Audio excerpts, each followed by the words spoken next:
Alright, my bad. My phone got full again, so I had to cut off the last video.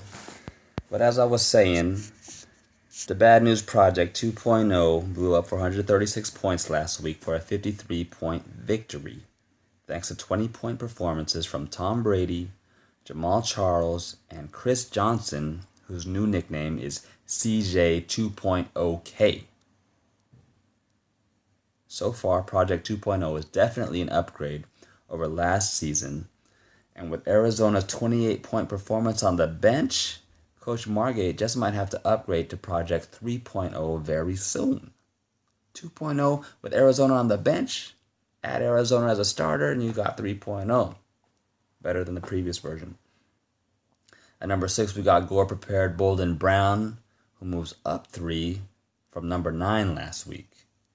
Coach Ambrose straight gored his opponent last week as Frank blew up for 22 points and Steve Smith Sr. dropped 37 points.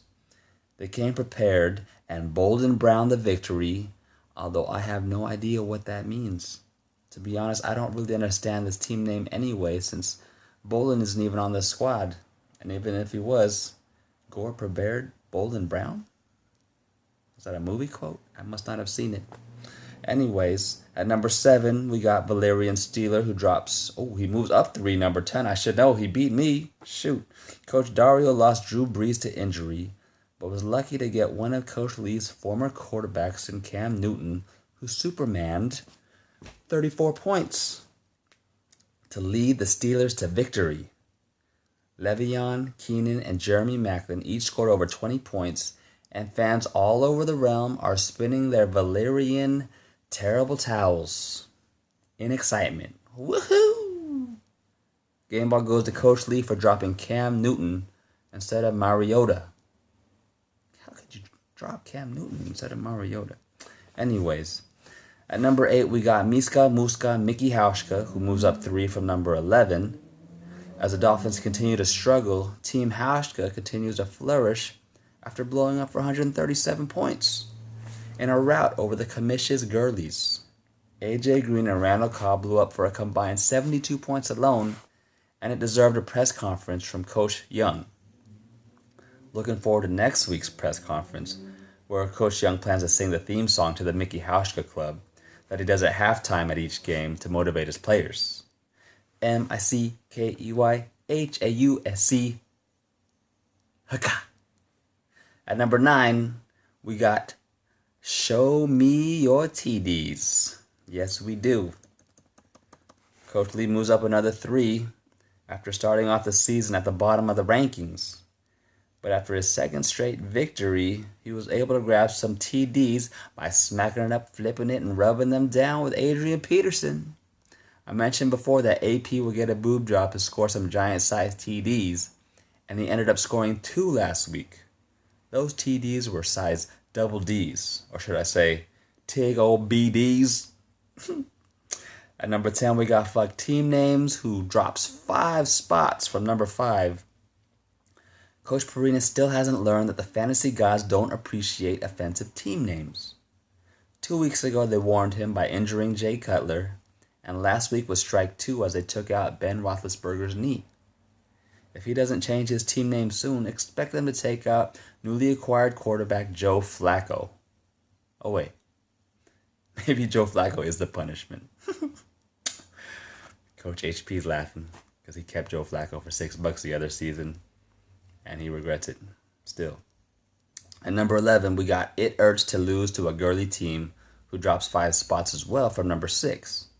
The commish is struggling after his second straight loss, where his team scored only 59 points.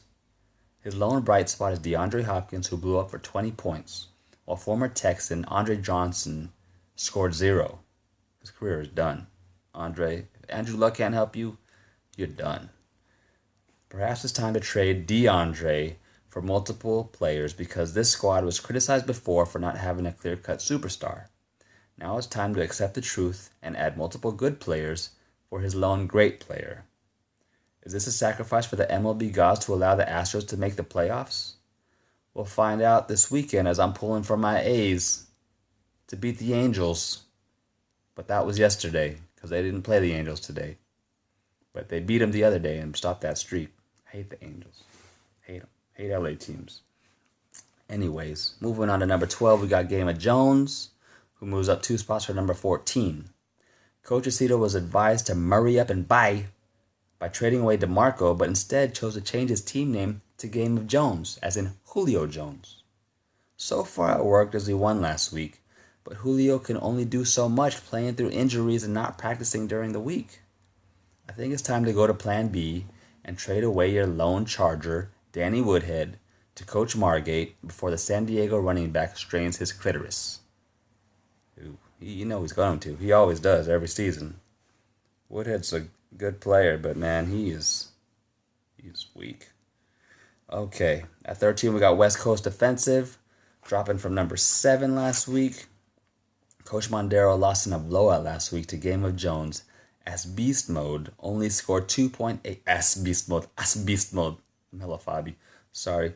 As Beast Mode only scored 2.8 points.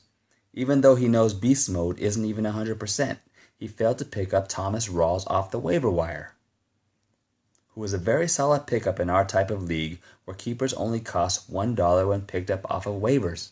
Who picked them up? Someone really good, I bet.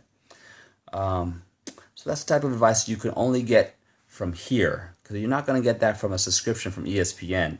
ESPN Edge, which we all know Coach Mondero still pays for secretly. At number 14, we got Chips and Salsa, who drops from number 13. Coach Guzman may have outthought himself last week by benching Eddie Lacy by 10 points, who scored 10 points, for Shane Vereen, who scored 2 points. But it didn't matter since he still lost by 53 points to the Bad News Project 2.0. Perhaps it's time to trade Larry Fitzgerald, who scored 30 points, and continues to blow up week in and week out before he falls back down to earth when the Cardinals actually play a decent defense. Until then, this team will be known as Chips and Rotten Guacamole. All right, that's it for Week 4 Power Rankings. I'll try to see you guys next week if I find the time. This is really time-consuming, but I do it for your entertainment because, in daily life, sometimes the monotony just needs a little bit of entertainment. So I do this for you guys, so hopefully you appreciate it. All right, have a good one. Good luck to anyone this season and this weekend. No, I'm just kidding.